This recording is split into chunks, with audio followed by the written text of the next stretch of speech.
We're planting a large olive tree in the garden today on pots and trowels, and that's brought to you with the support of Cobra Garden and King Seeds.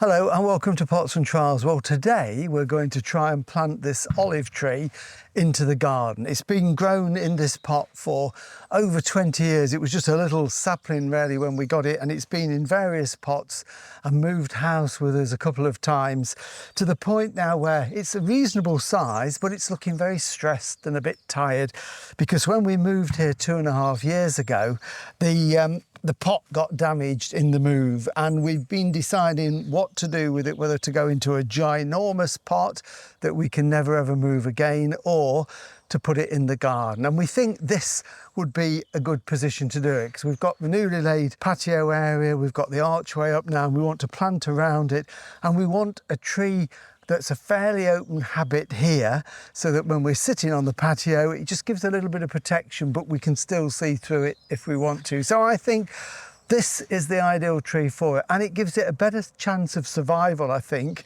in the ground than it does if we put it in a bigger pot, because in a pot the frost can get through to the roots, whereas in the ground it's got more insulation around it, and it's been hardened off for a number of years. It's not actually been in a greenhouse over winter for about the last 10 years, so it's stood some pretty cold weather outside. So I'm hoping that once we plant it in the ground, it will give it a new lease of life. It will really perk up and make a lovely tree. So we've got the pot here, which is falling off it, as you can see, so it's not going to be a problem getting it out of the pot at all. We can scrape some of the compost off the roots, and I've started to dig the hole. So it's got to be quite a big hole that we've got here. It's about 18 inches square, that pot, which is 45 centimetres and a similar depth. So it's reasonable soil. I keep hitting lumps of natural stone in there, limestone, and some bits of clay, but overall the bottom isn't too bad, although I'm getting onto the clay. It's quite an unusual clay. It's sort of like a sandy clay. So it moulds together, but then breaks up really easily because it's got a coarse sort of sand in it as well. So from a drainage point of view, I don't think there's going to be an issue with it, because olives grow in hot climates, they like good drainage. I mean, where you see them growing commercially, although it's very hot, they still irrigate them. But I think here there's enough moisture holding and drainage for it to grow well. So I'm just finishing off the hole, getting the last little bit out. I've hopefully measured it so it will fit in at the right depth, because it is quite a heavy tree, and I think once it's in the hole, it ain't coming out. So I'm just going to finish that off. And then what I want to do is, before it goes in, is just to fork the base of the hole over. So I'm using a fork here just to sort of spike where I'd been standing, so that there's no hard pan. You can hear the stone below in places. It's a sort of a natural limestone in this area where we live. So I'm hoping that will just break it up, and as I say, the fork goes in quite a way, so the roots should be able to get down, and I'm just spiking the side of the hole a little bit. Anything we can do to help those roots to grow out has got to be good. Now I'm going to also add a little bit of garden compost. Some people don't recommend it anymore, but I'm a little bit old-fashioned, and I think just a smattering of garden compost in the base isn't going to do any harm at all. It'll add some organic matter if it's mixed in. So these are just leaves out the garden and grass cuttings and vegetable waste. So that will hopefully encourage some fibrous roots to go down into the bottom. And then we'll add a bit of compost around the side as well before we backfill. So we've now got to get it out the pot. So I think the easiest way is to tilt it on its side and then hopefully break it off like that. You didn't want this pot for anything else, did you, Jill? Go on.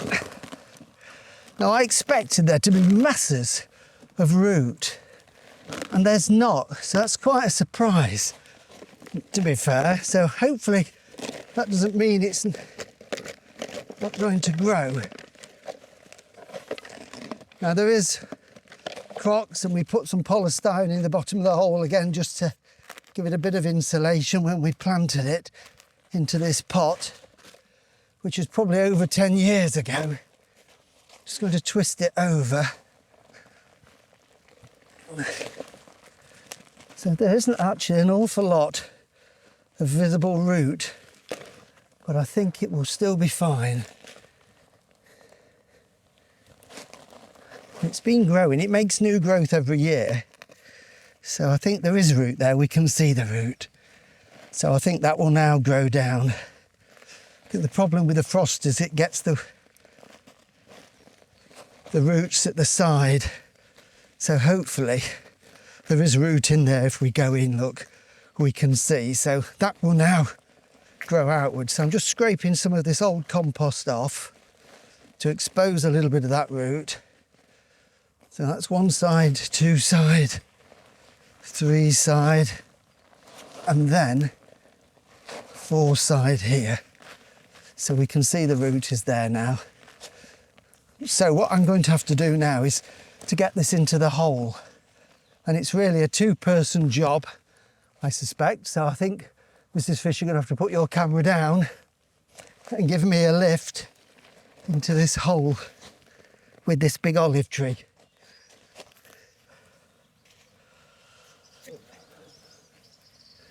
Right. Okay.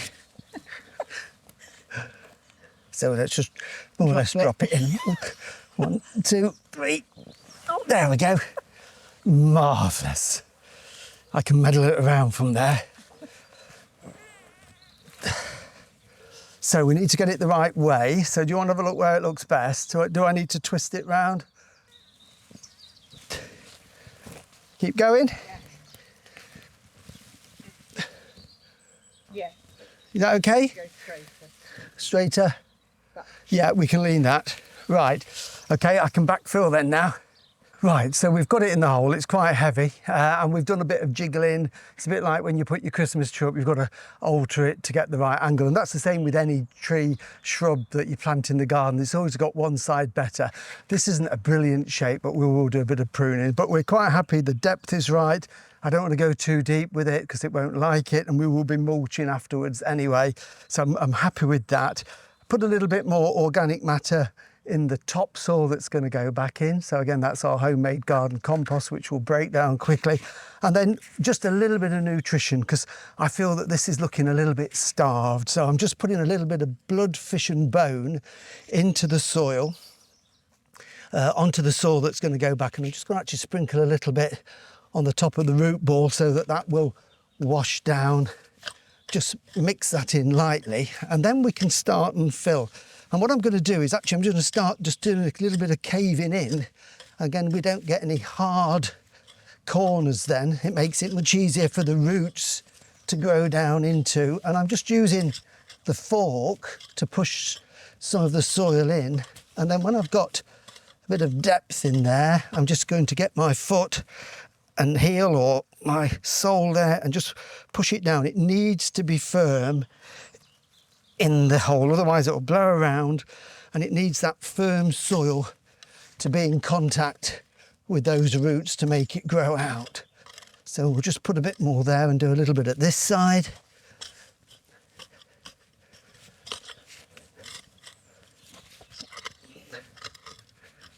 Okay, make sure it's level. Can you see if it's straight, Jill? Because this is the point when you can tweak it a little bit.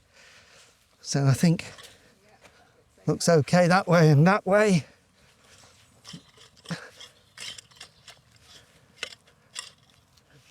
Just buried a label off something. Act here somewhere under there, Jill. Okay, so once we've done that initial firm, all the way round. See, already it's starting to feel much more solid in the ground, so I'm just going to get the spade now and slice a bit of this soil in. I took some of the clay soil away because obviously there's a big root ball here. So I've gauged, hopefully, the amount of soil that is spare. So we'll see if I've got it right in a minute.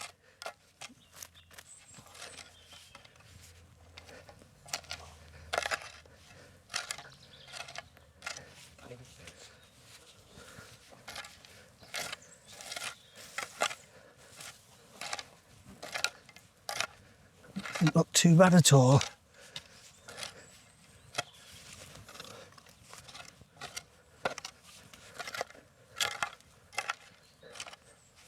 And again, just go round and give that a good firm in. Now, I'm not going to bother with a stake on this. If I did, I'd have to put it at an angle and it wouldn't look particularly good. And I think it's quite sheltered here, so I think it will be absolutely fine. And I'm hoping those roots will get out this season and hold it tightly in place. So I will finish that off in a minute, because what I want to do is just do a little bit of pruning.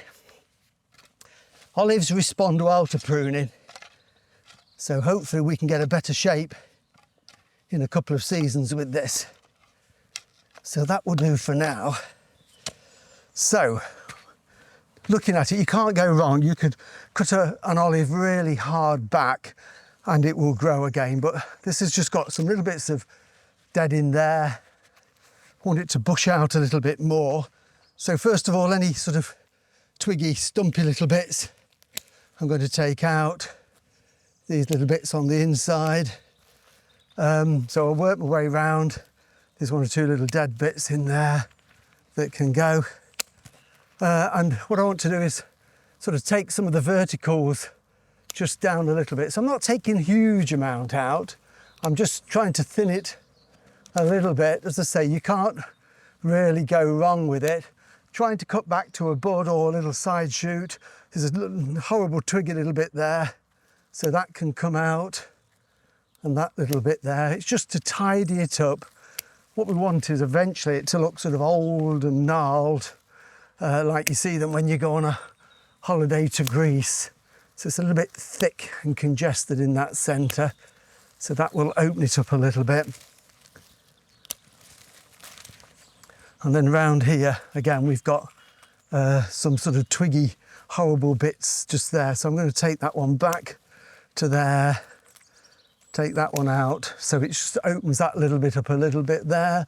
And again, cutting back there to a branch that will grow out. So it's all about making it bush out. So the idea is we've got a nice bushy top on it. So we can always take more out in the summer. That's a horrible piece there. So it's just a case of going around, shaping it. Looks as if it's leaning over that way, doesn't it? Because it was growing against the wall before. So again, we can probably take something off here. Could probably take that one out in there altogether. And then we can sort of again take some of these off, just to give it a bit more shape at this side. Just make it up as you go along with these things. There's no right and wrong, and it will grow back. That's the great thing about it. And the more you look into it, the more little dead twiggy bits you find. But I think that is sort of starting it off in the right, certainly in the right direction. And I'll probably come out tomorrow and take a little bit more off it, but I think for now we're sort of getting this hollow centre, like you would with an apple tree really. Sort of centre is hollow and then the branches round like that. So I think that is more or less it. So all I've got to do now, I'm just going to tidy up underneath a little bit. I'm going to give it a drop of water, not a lot, the soil's quite moist, but I might just give it a can of water with a bit of a seaweed feed, which will help encourage the roots, and hopefully the roots will grow out, and this summer it should make some nice, strong, healthy growth.